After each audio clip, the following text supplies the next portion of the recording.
तो last term पे मैंने बताया था कि कोई भी अगर डेनियल सेल लिया जाए तो उसमें डेनियल सेल में जो था हमारा वो डेनियल सेल में हमारे पास क्या था, डेनियल सेल में हमारे पास हमने बताया था कोई भी दो, आप कोई भी दो पैकेट ले सकते हैं, यानी कि ये जो है ये दो कोई भी आपने इलेक्ट्रोड ले लिए दो अलग अलग कंटेनर में और यहाँ पे हमने फिल कर दिया। और जब ये हमने फिल किया सोल्यूशन, सॉल्ट सोल्यूशन, इसको जिंक बनाया था Zn, इसको Zn बनाया था और इसको कॉपर बनाया था। ये जिंक का सल्फेट था और ये कॉपर का सल्फेट था, ठीक है। और इसको हमने यहाँ पर कोई भी गैल्वेनोमीटर लेके इसको ज्वाइन कर दिया, ये गैल्वेनोमीटर। और इसी गैल्वेनोमीटर पे अगर हमने दूसरा वायल लेकर के, सपोज करो एक अनदर वायल लिया और जिसको डायरेक्ट हमने इससे कनेक्ट कर दिया और यहाँ पर हमने कोई भी बैटरी का इस्तेमाल करके इसको थोड़ा सा और नीचे बना दे रहे हैं। ये हमने इस जगह पर यहाँ हमने सेल लगा, ठीक है। यार रिएक्टर भी लगा सकते थे। तो लास्ट वीडियो में हमने इसका डायग्राम सही से बताया था, लेकिन यहाँ पे थोड़ा आगे का कॉन्सेप्ट क्लियर करना है कि किस तरह से हम लोग इसको नस इक्वेशन में कन्वर्ट कर सकते हैं। तो इस कंडीशन में हमने बताया था ये इलेक्ट्रॉन दो लूज करता है तो Zn++ हो जाता है और दो इलेक्ट्रॉन यहाँ से रिलीज हो जाता है, 2 इलेक्ट्रॉन रिलीज होता है। और यहाँ पर 2 इलेक्ट्रॉन, ये कॉपर पहले से एक्टिव पोजिशन होता है, ये 2 इलेक्ट्रॉन गेन करता है। इलेक्ट्रिसिटी इसकी, इलेक्ट्रॉन अगर इधर चल रहे हैं, इलेक्ट्रॉन की डायरेक्शन ये, तो इलेक्ट्रिसिटी जो जाएगी इसके अपोजिट डायरेक्शन में आएगी। यहाँ पर इलेक्ट्रिसिटी इस डायरेक्शन में आ जाएगी, यानी कि इलेक्ट्रिसिटी ये जाएगी। तो जो सेल रिएक्शन बनी थी, इसमें सेल रिएक्शन जो आ रही है वो, तो इस रिएक्शन, इसके लिए जो एक रिडॉक्स रिएक्शन थी वो क्या थी, हमने बताया था ये है लेफ्ट और ये है राइट से, ये ऑक्सीडेशन था और ये रिडक्शन था, यहाँ पर रिडक्शन था। ये कैसे पता लगा था, हमने सेल रिएक्शन बताई थी कि Zn इलेक्ट्रॉन पहले लूज करता है, यानी Zn ने इलेक्ट्रॉन लूज किए तो +2 आयन बन गया, +2 इलेक्ट्रॉन। और ये आपके पास कॉपर जो था +2 था पहले से, और ये इलेक्ट्रॉन जो यहाँ से गए इसने 2 इलेक्ट्रॉन गेन कर 2 इलेक्ट्रॉन गेन करने के बाद कॉपर सॉलिड हो गई। और ये जो लूजिंग ऑफ इलेक्ट्रॉन होता है ये कहलाता है ऑक्सीडेशन। और चूंकि ये फर्स्ट सेल में हो रहा है लेफ्ट में, इसलिए हम बोल सकते हैं रिडक्शन हाफ सेल। ये पहला कहलाएगा रिडक्शन हाफ सेल, सॉरी ये oxidation half cell, oxidation half cell. और ये कहलाएगा, क्योंकि यहाँ पर कॉपर ने 2 इलेक्ट्रॉन गेन किए, तो ये हमारा कहलाता है रिडक्शन, यानी ये रिडक्शन कहलाता है reduction half cell, reduction half cell. अब जरा इस पूरे कॉन्सेप्ट पे लेके चलते हैं। हमने बताया था कि अगर इन दोनों रिएक्शन को हम ऐड कर दें, इन दोनों रिएक्शन को ऐड कर दें तो सेल रिएक्शन बनेगी Zn + Cu+2 +2 electron give rise to Zn++ और +Cu सॉलिड। यहाँ पर जिंक भी सॉलिड फॉर्म में था और +2 इलेक्ट्रॉन, ये दोनों इलेक्ट्रॉन कैंसिल हो जाएंगे, तो यानी Zn solid +Cu++ give rise to Zn aqueous, Cu यानी ये एक्वस फॉर्म में बोला है, एक्वस फॉर्म। और जिंक ++ यहाँ पे एक्वस फॉर्म में आ जाएगा, एक्वस, और प्लस ये आपका कॉपर सॉलिड चला जाएगा, कॉपर सॉलिड। नर्स इक्वेशन इसी बेस पे बनाई गई है। नर्स इक्वेशन में किसी एक चीज को कॉन्सेप्ट लेते हुए अगर हम चलें कि जो ये सेक्शन हम लोग पढ़ रहे हैं इसमें बताया गया था कि concentration of all the species involve in the electrode reaction is unity. लेकिन ये जरूरी नहीं है कि ये बात हमेशा सही हो, इसलिए न so that for all electrode reaction के हिसाब से, जैसे कोई भी मैटर है उसमें N+, कोई भी मैटर है उसमें वो आयन फॉर्म में है यानी एक्वस फॉर्म में है, और ये इलेक्ट्रॉन अगर गेन करेगा इसलिए ये इलेक्ट्रॉन इसके ऊपर आयन कितने हैं N+, तो 100% यहाँ पे बात हो रही कि इसमें N इलेक्ट्रॉन अगर गेन किए तो ये सॉलिड फॉर्म में आ जाएगा, यानी Mn+ फॉर्म में आ जाएगा, ये Mn सॉलिड हो जाएगा, यानी इसके आयन हमारे कैंसिल हो जाएंगे, यानी एक तरह से इसने इलेक्ट्रॉन गेन क्या किया। अब जरा इस पे आप देखो, और कई बच्चे ये भूल जाते हैं कि हमको किस तरह से इसको आयनाइजेशन यानी कि एक तरह से इक्विलिब्रियम फॉर्म में कैसे लिखना है। तो हमने पढ़ाया था, याद करो कि अगर हम क्लास एलिमेंट्स की बात करें, कोई ए रिएक्टेंट है और बी प्रोडक्ट है, ये प्रोडक्ट है और ये रिएक्टेंट है, जो अगर हमने इसका जो इक्विलिब्रियम कांस्टेंट है वो निकालना होता तो K is equal to active mass of B, product ऊपर आता था, upon active mass of A, और रिएक्टेंट नीचे आता। इस बात को हमेशा याद रखना, तभी आपको ये याद रहेगा कि हमको इस रिएक्शन को कैसे लिखना। अब इसके बाद यहाँ पर अगर हम देखें कि ये यहाँ पर इस बात को याद रखना, और ये रिएक्शन हम ऊपर वाली चीज को अभी यहाँ पर क्लियर कर रहे हैं, इसी सिस्टम से ही हम आगे चलेंगे। जरा देखिए, जब हम इस रिएक्शन को नर्स इक्वेशन के अकॉर्डिंग लिखेंगे, यानी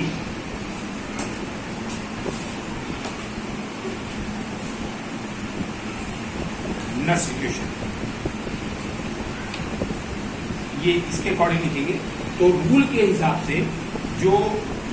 ई सेल हमारा होता है, यहाँ पे क्या होगा, यहाँ पे Mn ने 2 इलेक्ट्रॉन गेन करके Mn सॉलिड बनाए, तो हम यहाँ पे क्या लिखेंगे Mn, ये मेटल और प्लस आयन ये है, ऑब्लिक ये एक्वस में था और ये सॉलिड बदल गया यानी Mn, तो ये गिव राइज जो इक्वल में आएगा वो बराबर क्या होगा, जो ई राइट और ई लेफ्ट की जो हमने बात की थी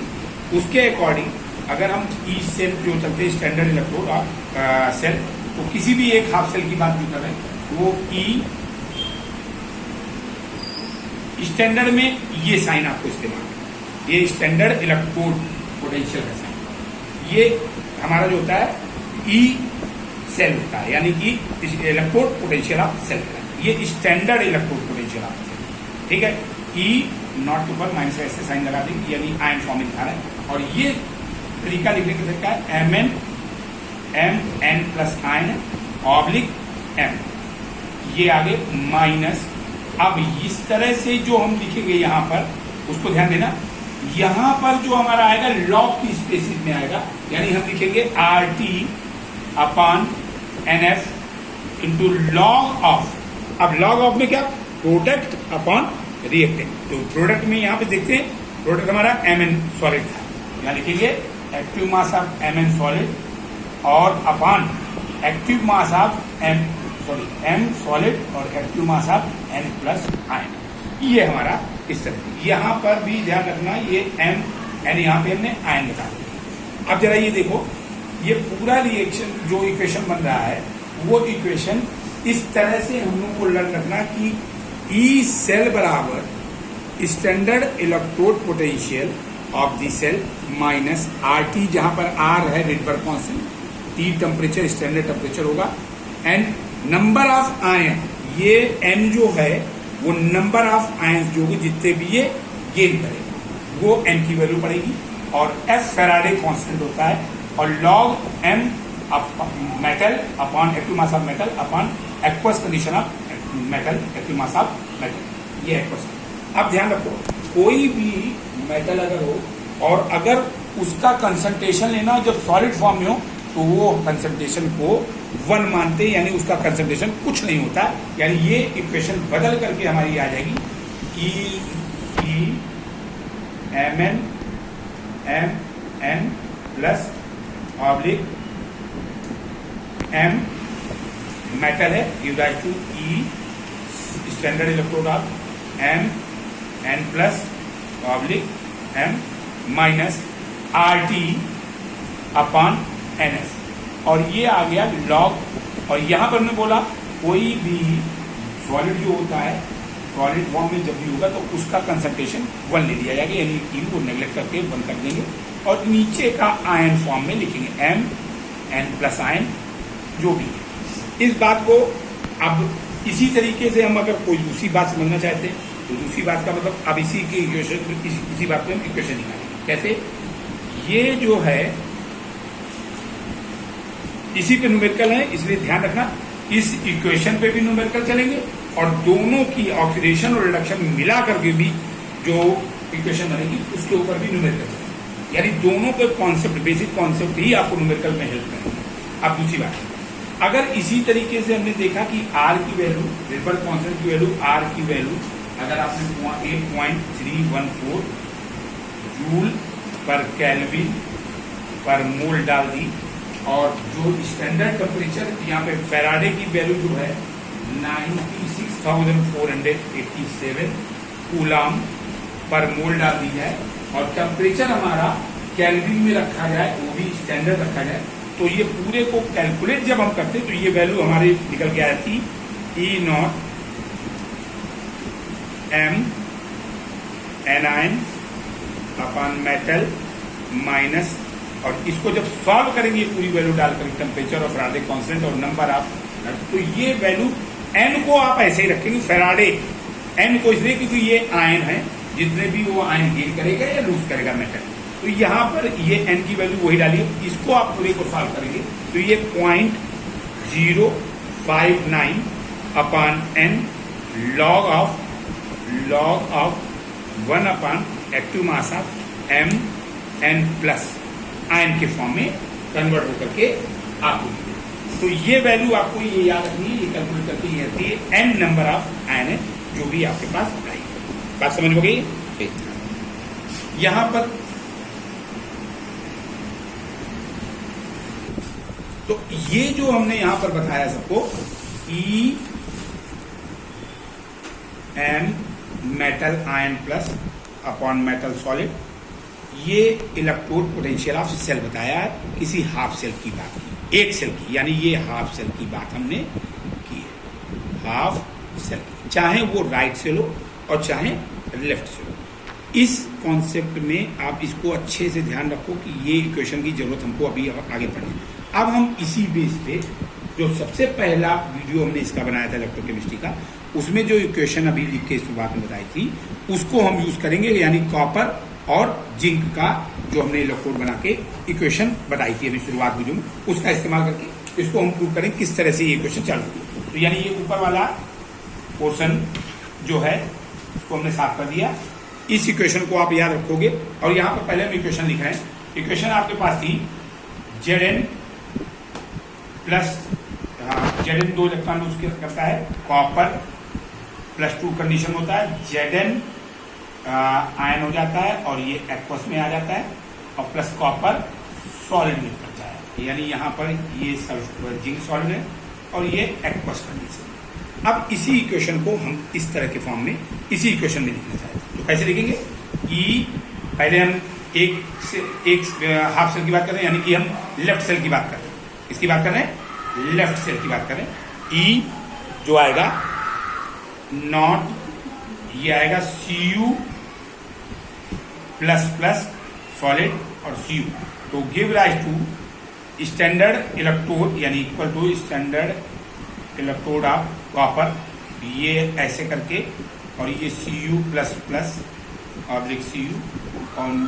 माइनस 0.059 अपॉन n की वैल्यू जरा देखो यहाँ पे, इसमें n की वैल्यू चेक करिए आप, आयन कितने हैं? 2 है, आप यहाँ पे 2 डाल दीजिए। और ये लॉग जो यहाँ पर चल रहा था, ये हमने नेचुरल लॉग को हटा के डायरेक्ट वैल्यू डाली थी और ये वैल्यू आ गई लॉग ऑफ 0.1 अपॉन, और एक्टिव मास ऑफ ये चला जाएगा Cu प्लस प्लस आयन। ये पहली इक्वेशन। अब सेम तरीके से आप दूसरी इक्वेशन को निकाल दीजिए, यानी कि E nought of Zn plus plus Cu equal to standard electrode of Zn plus plus और solid Zn minus 0.059 upon 2 log of 1 upon active mass of Zn plus 2। अब चला ये दोनों इक्वेशन हमारे पास जो बन गई, ये हमारा लेफ्ट हो गया और ये हमारा राइट हो गया, यानी कि ये Zn 2 प्लस था शुरू करो। तो यहाँ पर ये Zn आयन था, तो ये Zn सॉलिड था, ये हो गया। अब आप यहाँ पे देखिए, ये कॉपर रखा हुआ था राइट की तरफ,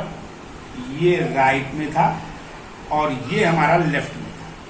यानी जिंक हमारा लेफ्ट में था। इसी का यूज करते हुए कंटिन्यूटी में हम आगे आएंगे और इक्वेशन, फाइनल इक्वेशन बनाएंगे। क्या हमें मालूम है, जो ई सेल जो होता था, सबसे पहले मैंने बताया था ई सेल, ई राइट, ये हमारा राइट आ जाता था, ये राइट, और माइनस ई लेफ्ट हो जाता था, ई लेफ्ट होता था। आप इसमें राइट और लेफ्ट की वैल्यू को पुटअप करेंगे। जब आप राइट और लेफ्ट की वैल्यू पुटअप करेंगे तो यहां पर क्या वैल्यू आएगी, जरा देखिए, ये आएगा स्टैंडर्ड, थोड़ा सा दूर से लिखें, ई सेल बराबर ई राइट। ई राइट वाली आपकी इक्वेशन ये थी, आप इसको ये इसकी वैल्यू पुट करेंगे यहां पर और ये वैल्यू डालेंगे तो क्या आएगा, E standard electron copper 2+ ion oblique Cu, और सॉलिड में चला गया, और ये पूरी इक्वेशन लिख दीजिए, -0.059 अपॉन 2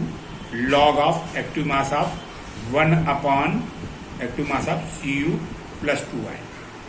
या 2+ आयन, ऐसे कर दीजिए 2+ आयन, माइनस, यहां देखिए जरा, ये माइनस लगा हुआ। अब इस जगह लेफ्ट को डालिए, लेफ्ट सेल हमारा ये है, तो ये सेल की वैल्यू ये पड़ी हुई है, तो इसको आप ब्रैकेट में डाल दीजिए पहले, E standard electrode potential of zinc plus 2 ion oblique Zn minus 0.059 upon 2 log of 1 upon active mass of Zn 2+ ion. और जब ये आप इसको ओपन करेंगे, तो जरा ओपन करिए, तो ये माइनस साइन यहां से हटे, ये खुलेगा, तो ये प्लस हो जाएगा, यहाँ पर प्लस हो जाएगा। ये दोनों को एक साथ आप लिख दीजिए, जरा यहां देखिए, E nought of Cu 2+ upon Cu, और minus E nought of Zn 2+ upon Zn, और ये माइनस है, ये प्लस है, प्लस वाले को आगे लिख दीजिए। और इनमें जरा देखिए, ये एक पोर्शन और इसको देखिए, ये दोनों कॉमन है, तो पहले हम Zn को लिखेंगे और ये कॉमन ले लेंगे, यानी 0.059 अपॉन 2 लॉग ऑफ ब्रैकेट के अंदर 1 upon Zn 2+ ion active mass में ही लिखना, और ये माइनस में चला जाएगा, -1 log of 1 upon active mass of Cu 2+ ion, ये आ गया। अब आपको मालूम, लॉग की प्रॉपर्टी में log m minus log m upon n होता है, तो ये पोर्शन आपका अपॉन में चला जाएगा, यानी इसके बाद जो इस जगह पे बन के आएगा वो मैं डायरेक्ट लिखे जा रहा हूं, इसके आगे वाली पोर्शन यही सेम रहेगा, ये सेम चीज कॉपी कर देना, 0.059 अपॉन 2 और लॉग ऑफ m अपॉन में ये m ऊपर आएगा और ये नीचे आएगा, यानी ये रेशियो गोल कॉपर ऊपर आ जाएगा, यानी कैसे लिखेंगे, active mass of copper 2+ ion upon active mass of zinc plus 2 ion, और ये फाइनल इक्वेशन आपकी जो है वो आपकी